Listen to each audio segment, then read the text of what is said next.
Hello everyone. Today we are going to discuss about the introduction on biology.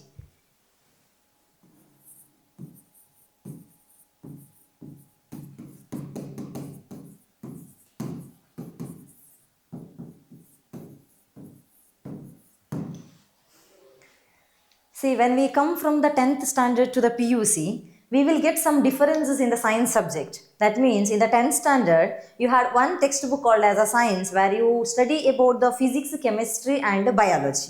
But in the PUC, if you take on the combination like PCMB, physics, chemistry, maths and biology, it is having a different textbook, different criterias. So in case of biology, we are going to study a broad and diverse level of information in the PUC. So before going to that, we need to study some of the basic concepts from the biology. That means introduction, some of the basic terms that you have studied from your lower classes in the primary and high schools. Those things you have to recall, and those terms are very, very important. So in today's session, we are going to study some of the important terms and concepts from the biology. So first, we need to understand what is the meaning of biology. Okay, this particular term is derived from a Greek word. Okay, biology is derived from Greek word. It is having two components. Biology is having two components. One is bio and one more is logy.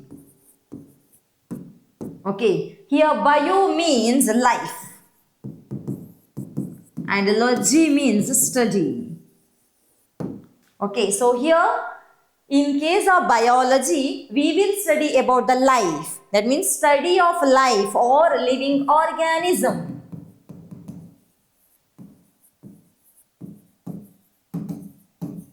Or living organism is called as a biology. Biology is a word that is derived from the Greek. It is having two components called as a bio and logy. Bio means life or living organism. Logy means study.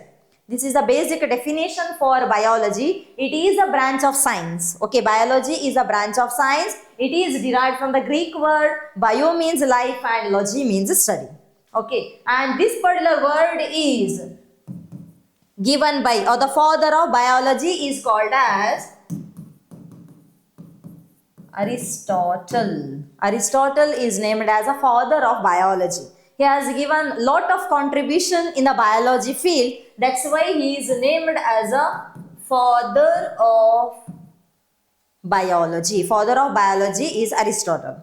See, one thing we have to remember, in the biology, we are not only going to study about the life or living organism. Also, we are going to study about the non-living components. That means in the nature, we have some interaction or association with the living and non-living particles. Generally, we say it as a biotic and abiotic components. So, in the end, when we study about the living organism, we have some interaction about the non-living components. That is also very, very important. In the biology, we mainly deals about the living organism. Also, we study about the interactions of a living organism along with the non-living components. So, I hope you are clear with the definition of biology and father of biology.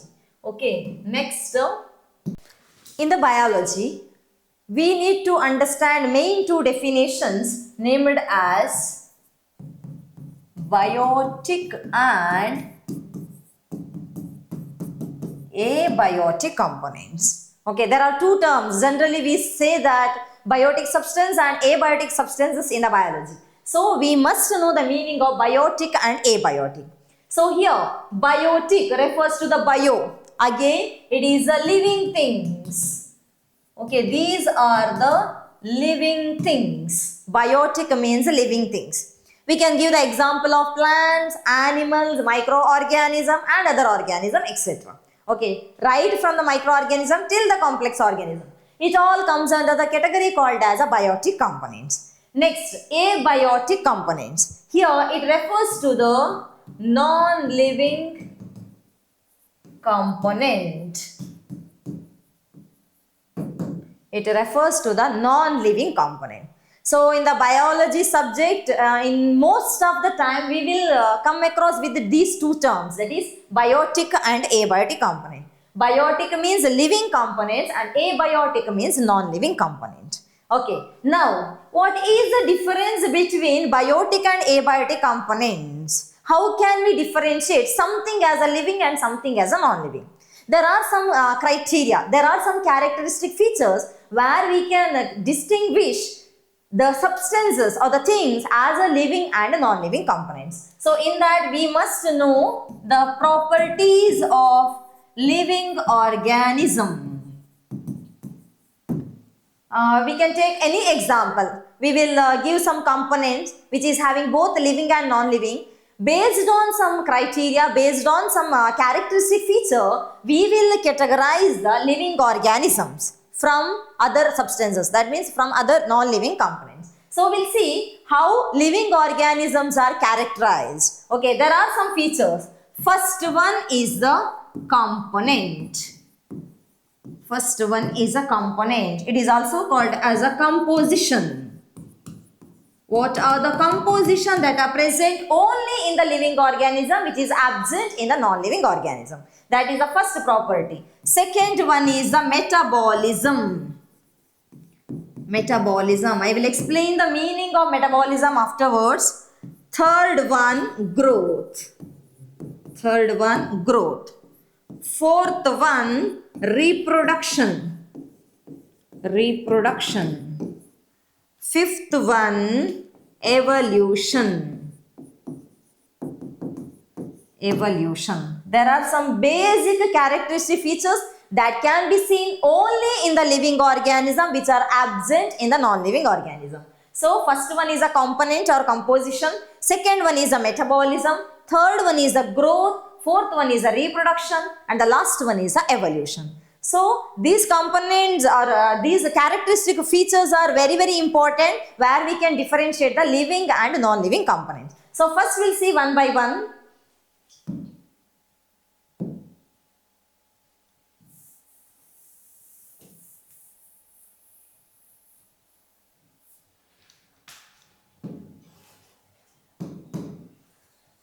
So the first one is composition. Composition. So we might have studied that each and every living organism is made up of a basic component or a basic substance called as cell. Okay, so we have to remember that each and every living organism must have a cell. So from 5th standard maybe we have studied the definition of cell. Cell is the structural and functional unit of living organism.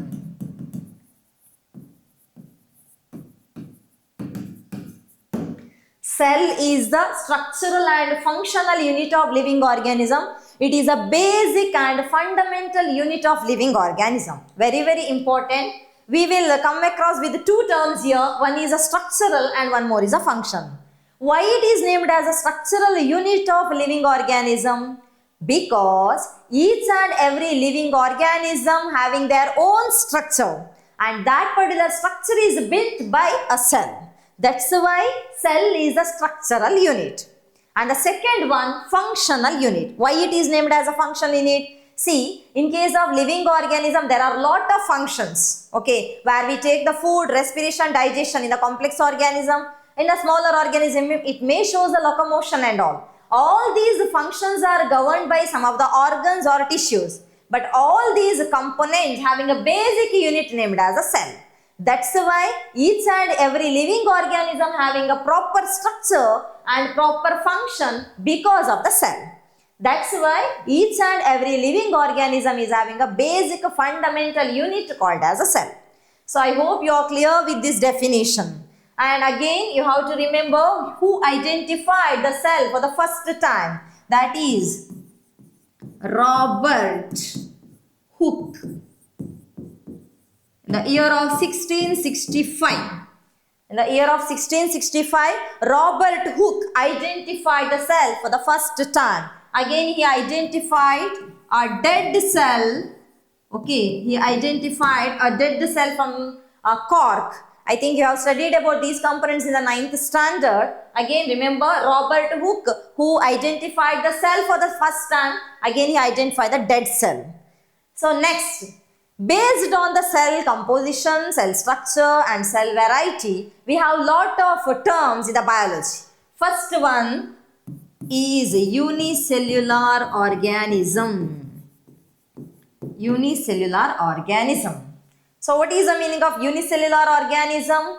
Here uni refers to the one. Any organism which is having only one cell, okay, any organism which is having only one cell, they are called as a unicellular organism. Organisms having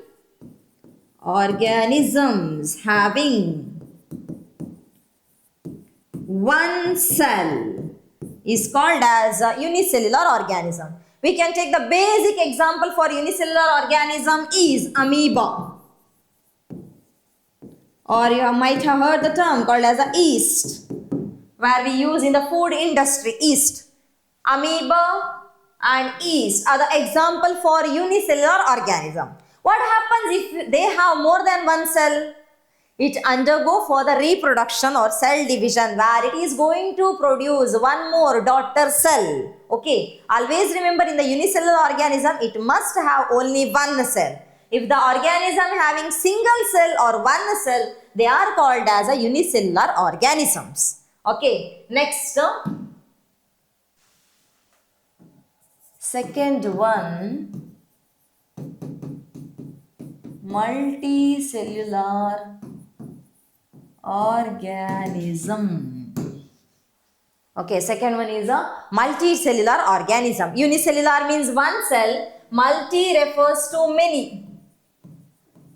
Multi refers to many. Any organism which is having more than one cell. Okay, any organism which is having more than one cell is called as a multicellular organism.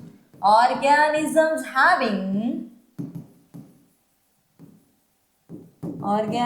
having more than one cell is called as a multicellular organism. We can give the example of plants,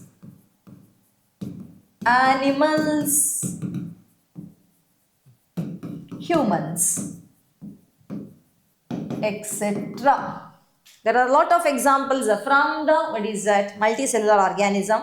So plants, animals and the human beings are the example for multicellular organism. It is based on the number of cells present in the organism, that is of two types, unicellular and multicellular. Again, based on the cell type, there are two types of organism. One is the prokaryotes and second one is the eukaryotes. Prokaryotes and eukaryotes. Again, what is the meaning of prokaryotes? The organisms having where they do not have a well-developed membrane-bound substances. Organisms having membrane-bound substances. It is called as a eukaryotes.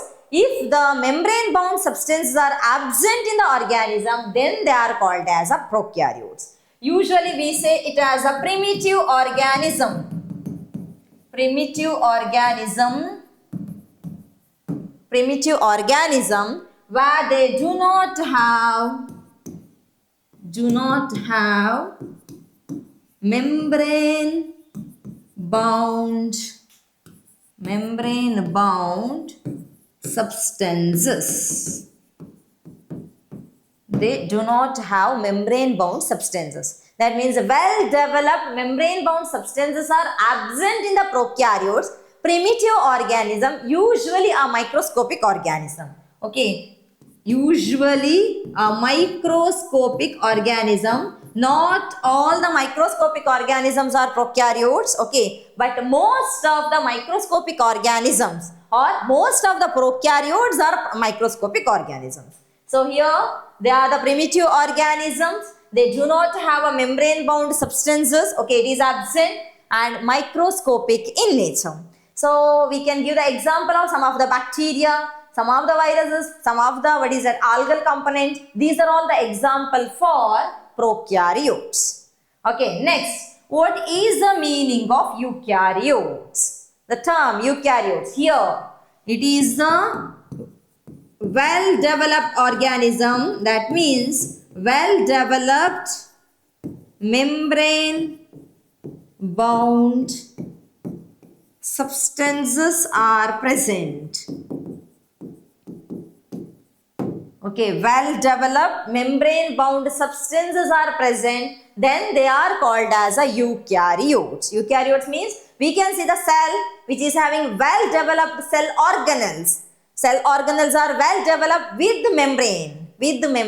They are called as a eukaryotes. We the example for eukaryotes, plants, animals and other higher organisms are the example for eukaryotes. Okay, so here prokaryotes primitive, eukaryotes are well developed.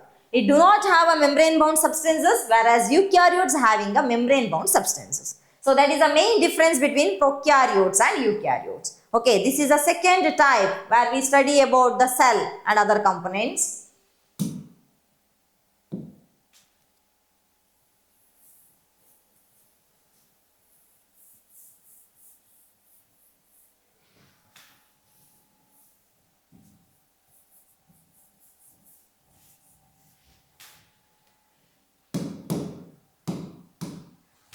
So other details of the cell we will study later, because now we are going to study about the different characteristic features of the living organism.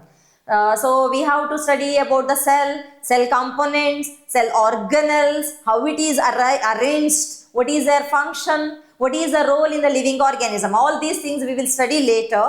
Now we have to study about the components or composition of the living organism. In that I have gone through that particular cell concept. Okay, next second one, we have studied the feature of a living organism. In that second one is about the metabolism. Metabolism is with the connection of that particular energy. See, if we need to talk, if we need to walk and if we need to do some work, we have a basic component, that is the energy. From where we will obtain the energy? It is from the food. Okay, metabolism is a type of reaction that take place in the living organism. Okay, here metabolism is a type of reaction take place in living organism.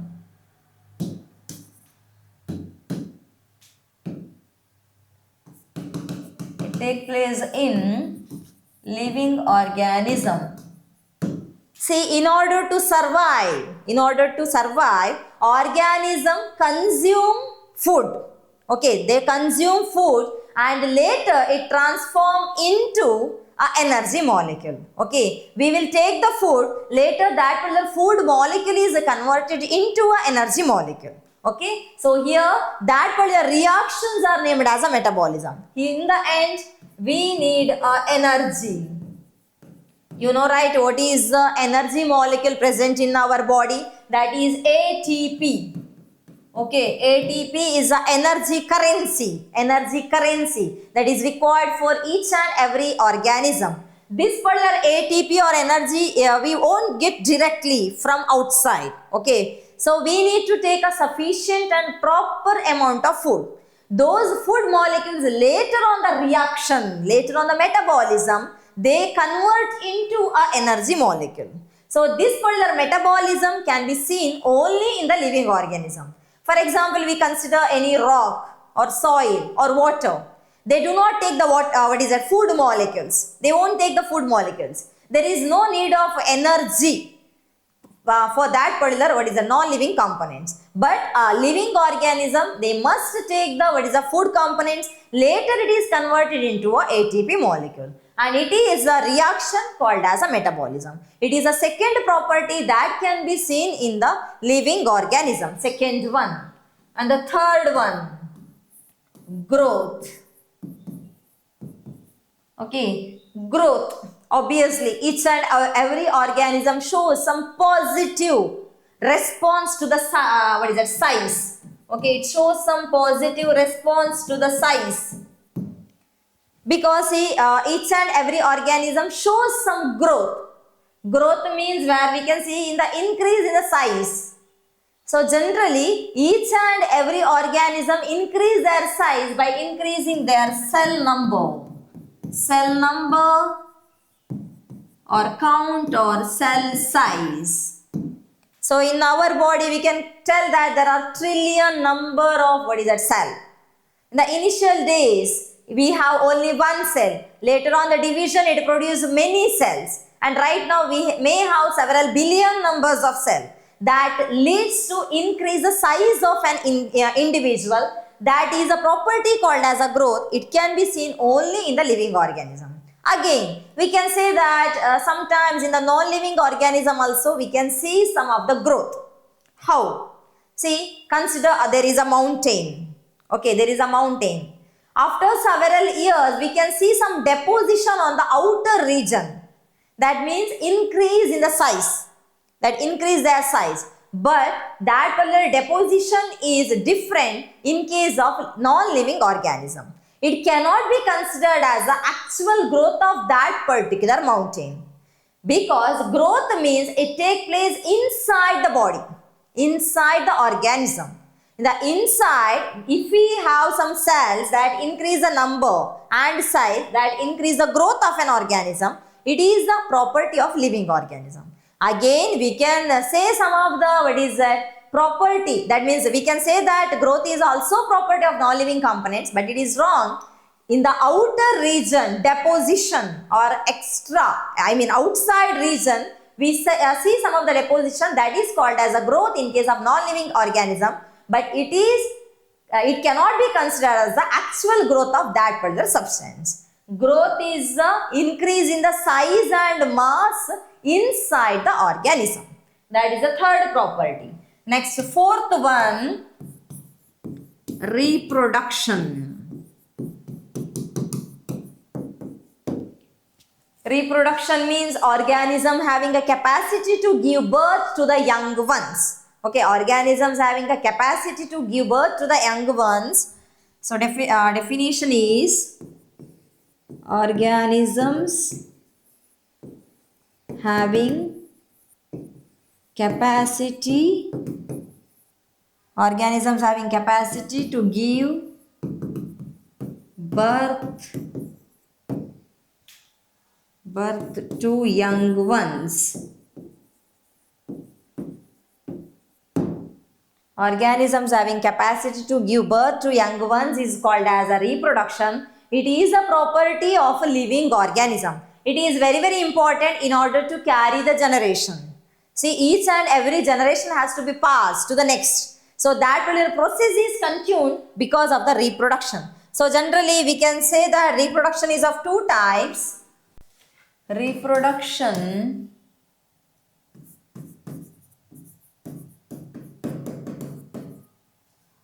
is of two types. First one is asexual and second one is the sexual. There are two types of reproduction in the organism, asexual and sexual. Asexual means single parent. Single parent is involved in the reproduction. Single parent is involved in the reproduction. There is no fusion of gametes. There is no fusion of gametes. See here, in the reproduction we know that there are two gametes named as a male gamete and female gamete. In case of asexual reproduction, there is no fusion of gametes because only one parent is involved in the reproduction. So such a type of reproduction is called as a asexual reproduction. It can be seen in the lower organism. Lower organism. Remember, in the plants, it shows some asexual type of reproduction by the vegetative propagation.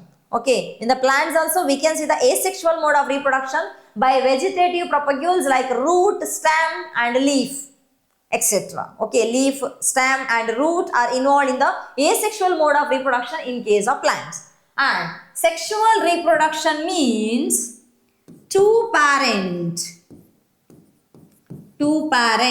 That means male and female.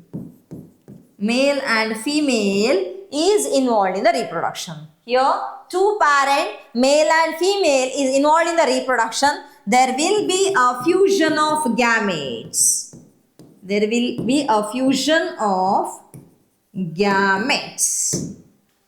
We can see the fusion of gametes in case of sexual mode of reproduction. So here, this particular reproduction can be seen in the higher organism. It can be seen in the higher organism like plants, animals,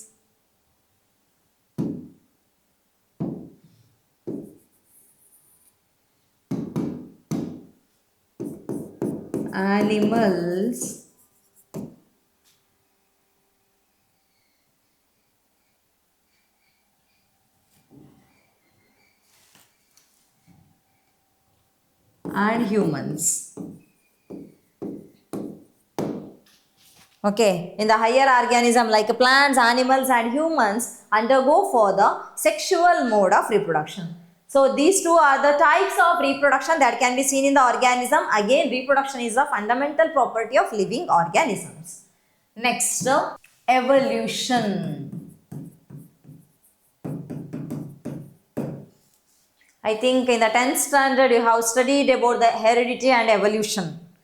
Evolution means changes in the organism that leads to form a different type of or new organisms. That is called as a evolution. It is a gradual changes in the organism. Gradual changes in the organism that leads to develop into a new organism. For example, monkeys to human. We have seen lot of changes that take place in the living in the organism later that developed into the humans. Monkey, chimpanzee, gorilla, apes, we all had a common ancestor. Later, because of the evolution, we have moved to the different directions. Okay, so now we have lot of differences. Okay, lot of differences we can see between humans, monkeys, gorilla, etc. But once upon a time, we all had a common ancestor. So gradual changes in the organism that leads to develop a new organism. It is called as a evolution. It is the most and fundamental property of living organism. It cannot be seen in the non-living organism. Okay, this particular evolution is absent in the non-living organism. So evolution and adaptation, we have to adapt. Okay, in order to survive, we have to adapt to the nature, adapt to the environment. So all these properties that can be seen in the living organisms. So this is the basic introductory part to that particular living organisms. That means we study about the living organism called as a biology. Then we must know what is the meaning of life. What is the meaning of life, how it is originated and all. That's why I have given the clear outcut about the properties of living organism. Hope you understand that. And one more thing we have to remember here. So the person who study about biology is called as a biologist. The person who study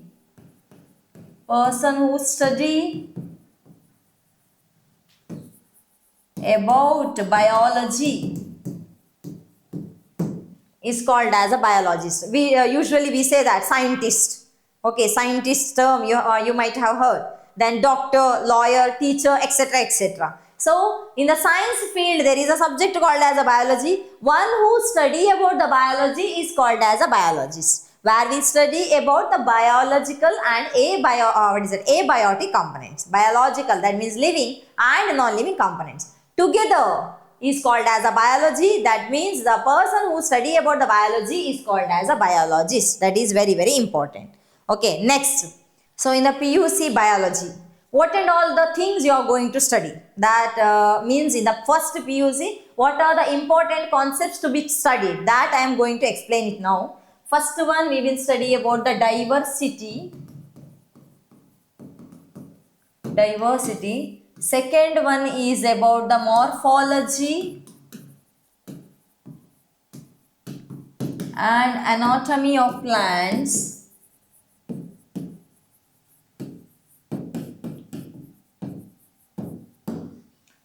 Third one, structural organization. Structural organization. Fourth one, plant physiology.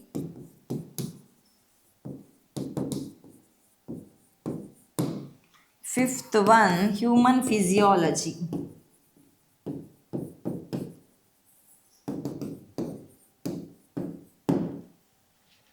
Okay, so here in the first year PUC, the biology subject, we are going to study about these topics. There are some subtopics from these. So these are the main topics where we study in the first PUC. Diversity in the living organism, morphology and anatomy of plants, structural organization in the animals, plant physiology and human physiology. So first we will see about the diversity in the living organism. Diversity means variety, variations in the living organism. Okay, diversity means variety or variations in the organism, where we study the chapter called as the living world. How this particular living world is present on the earth, how it is designed, how the particular components are arranged in the living world. That concept we will study in the diversity in the living organism.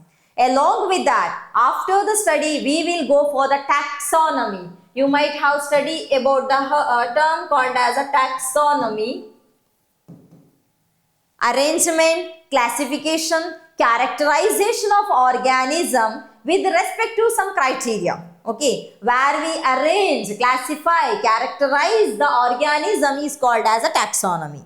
So in the taxonomy, right now well accepted classification is there called as a 5 kingdom classification. Those components we will study in the diversity.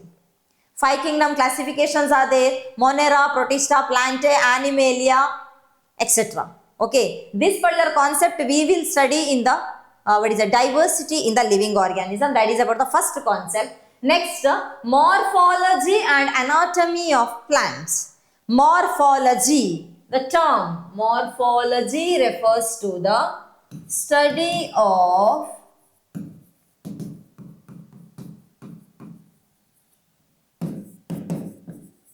external features. Morphology means study of external features. That means consider there is a plant here. By observing that plant, we can give some characteristic features. That means height of the plant, color of the leaves, how it is arranged, and shape of the flowers, fruits, root structure, stem arrangement. So these are the external features. So if we know to identify the external features, that comes under the term called as a morphology, study of external features. Next, anatomy. Anatomy means internal structure of the plant. When we take the section of the particular part of the plant, if we take the section, then we can study the internal features of that particular region by using a microscope. So that particular concept comes under the anatomy. Anatomy means study of internal features or internal structures of particular organism. So anatomy and morphology of the plant, that is about the second topic you will study in the first PUC. Okay. Next, structural organization. Structural organization means how our body structure are arranged, organized, functional.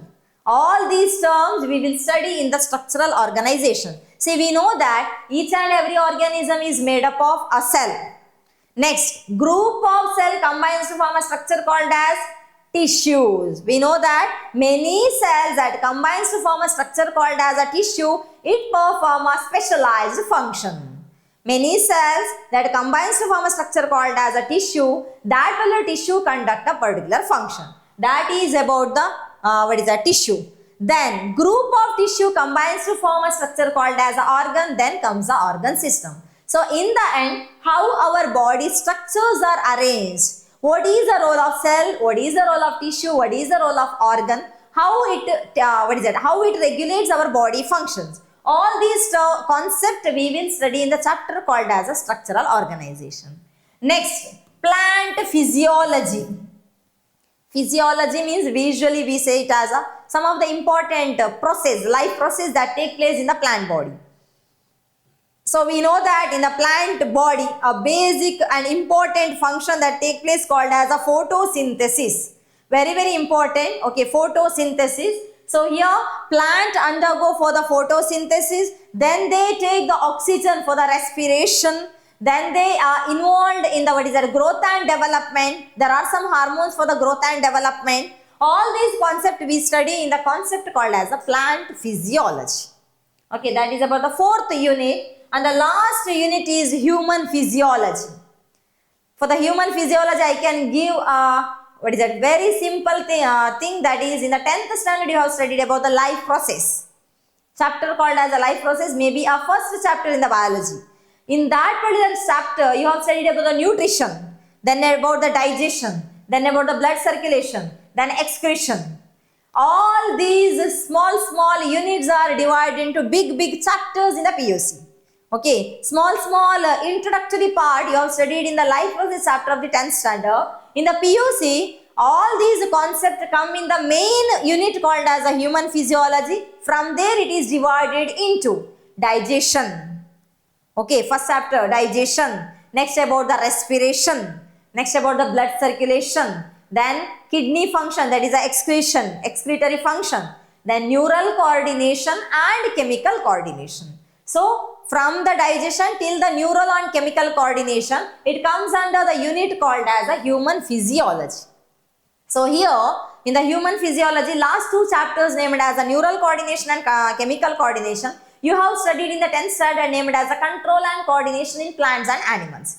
Those concepts are included in the human physiology as a neural coordination and chemical coordination. This is about the brief introductory part about the first year syllabus, the biology that you are going to study in this academic year. Okay, diversity in the living organism, morphology and anatomy of the plants, structural organization in the animals, plant physiology and human physiology. This is about the first year chapters. Okay, next in the biology concept, you have studied one more concept called as nutrition. Very familiar term, I hope. Nutrition. Nutrition means it is related to the intake of food. Okay, food. Again, you have studied this one in the earlier classes. Nutrition is very important, where we have to take the food in order to get a sufficient amount of energy. In order to get sufficient of energy, we need a food, and food that provides a nutrition to the living organism. So in the nutrition, we have classified the organism into different groups. First one is the autotrophic organism. Second one is the heterotrophic organism. There are two types of organism. One is a autotrophic organism, second one is a heterotrophic organism. Here, first one, auto, self. These are the organisms, they prepare their own food components by different process. Is called as an autotrophic organism. Here, organism that produce their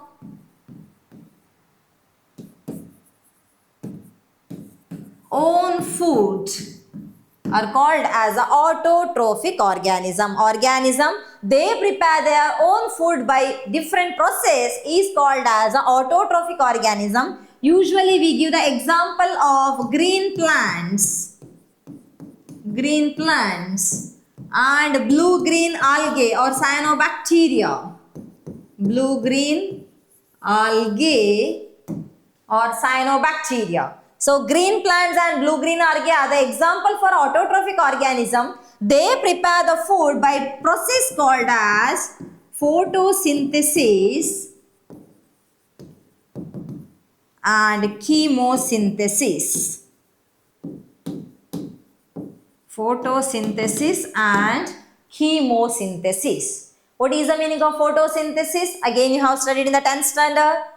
Organism, that means green plants. Okay, green plants prepare their food by using sunlight. Here, photo refers to the sunlight.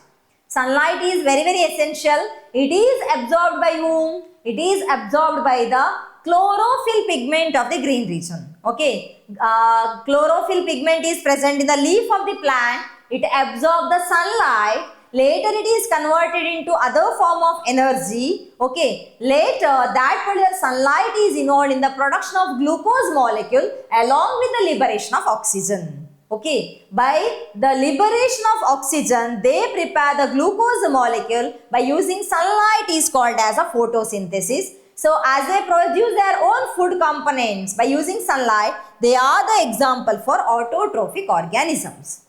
Next, one more is there called as a chemosynthesis. Chemo refers to the chemicals. By using some chemicals, microscopic organisms also prepare their food. That's why they are the example for autotrophic organism. Here, instead of sunlight, they use some chemicals. It can be seen in the microscopic organism where they prepare their food. So, chemosynthesis means by using chemicals, they prepare their food and it is called as a chemosynthesis. So, photosynthesis and chemosynthesis that helps the organism for the production of food and it is named as an autotrophic organism. Next, heterotrophic organism. Hetero means different or other. Okay, here hetero means different or other. The organism that depends on other organism for the food purpose. If any organism that is depending on another organism for the food purpose, then they are called as a heterotrophic organism. Okay, organism that depend on the other organism are called as a heterotrophic organism. There are some types. Heterotrophic organism, it depends on other organism for the food. There are following types: parasites, saprophytes,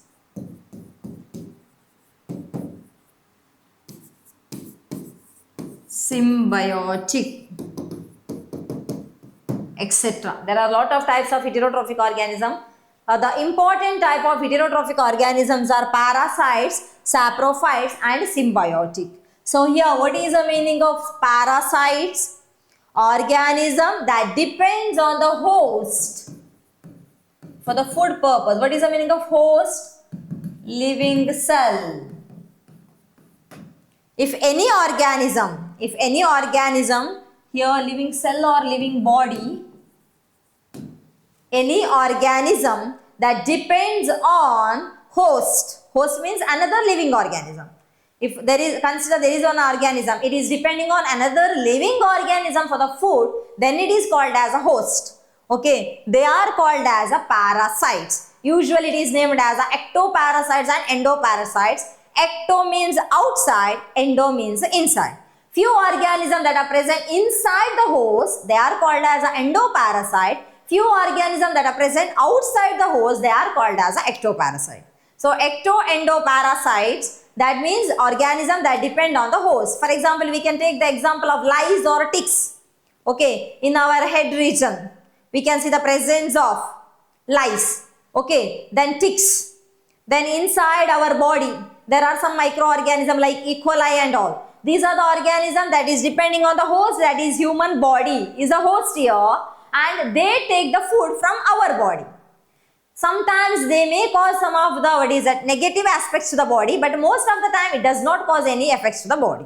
Okay, that is about the parasites. Saprophytes means organism depends on dead and decay substance. Organism depends on dead and decay substance in order to get the food are called as the saprophytes. What are the example for saprophytes? It is about the mushrooms, Okay, mushrooms, most of the fungus. Consider there is a fruit. You can keep it for a longer period of time in the normal environment, not in the refrigerator. After a few days, you can see some depositions, molds, bread mold like that. Any molds that can be deposited on the outer region of that particular fruit. That means fungus is developing. That is because of the death substance. Okay, same way you consider the dead body. Okay, dead body. Or you can take the dead leaves on the floor. After a few days, in the presence of some moisture, we can see the development of mushrooms or fungus. Any organism that is dependent on the dead and decay substance are called as a saprophytes. Basic example is mushroom and other fungus. And the last one is symbiotic association. Symbiotic means mutual relationship. Okay, mutual. Where both organisms gets benefit each other. Both organisms gets benefit each other. You can take the example of lichens, where lichens is having association called algae and fungus. You can see the presence of lichens on the tree trunk. Usually it is present on the bark region or in the tree region, tree trunk region. So lichens having two association called as algae and fungus. Both of them gets benefit each other. Algae produce the food and fungus provides the shelter. So both organisms gets benefit each other. So in the end it is having a mutual relationship. It is called as a symbiotic association. So it is about the heterotrophic mode of nutrition that can be seen in the living organism. Hope you are clear with this concept. That it means about the introductory part and other important terms that we studied in the biology. Okay, others important and other introductory part that will be discussed in the next session. Thank you.